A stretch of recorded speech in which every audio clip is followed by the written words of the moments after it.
Hi எல்லாருக்கும் வணக்கம். இன்னைக்கான லஞ்ச் பாக்ஸ் சீரீஸில் பிரெட் உப்புமா ரொம்ப ஸ்பைசியாக வெஜிடபிள்ஸ்லாம் போட்டு வாங்க எப்படி பண்ணணும்னு பார்க்கலாமா. அதுக்கு நான் இன்னைக்கு ப்ரௌன் பிரெட் தான் எடுத்திருக்கேன். சும்மா ட்ரை ரோஸ்ட் பண்ணிக்கலாம், எந்த ஆயில் கீ பட்டர் எதுவுமே வேண்டாம். அப்புறம் இன்னொரு பேனில் ஆயில் ஆட் பண்ணிவிட்டு எண்ணெய் சூடானோடனே 2 பெரிய வெங்காயத்தை குட்டி குட்டியாக கட் பண்ணி அதை ஆட் பண்ணிக்கோங்க. உப்பு, இஞ்சி பூண்டு பேஸ்ட் இதெல்லாம் போட்டு நல்லா வதக்கிடுங்க.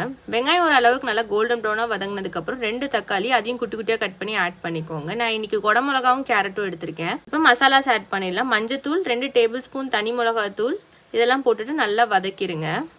அடுப்பை மீடியம் ஃப்ளேமில் வச்சுட்டு தண்ணி ஊற்றிட்டு க்ளோஸ் பண்ணி ஒரு 10 to 15 மினிட்ஸ் வெஜிடபிள்ஸ் குக் ஆகிறதுக்கு டைம் கொடுத்துடலாம். வெஜிடபிள்ஸ்லாம் எல்லாமே நல்லா குக் ஆகி வந்ததுக்கப்புறம் நம்ம ப்ரெட்டை இந்த மாதிரி ஸ்லைஸ் பண்ணி வச்சுருக்கோம், அதையும் ஆட் பண்ணிடலாம். கொத்தமல்லி போட்டு இறக்கணுன்னா நம்ம ப்ரெட் உப்புமா ரெடி.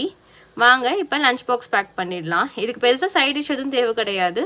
ஸோ நான் இன்றைக்கி ப்ரெட் உப்புமா மட்டும்தான் பேக் பண்ணியிருக்கேன்.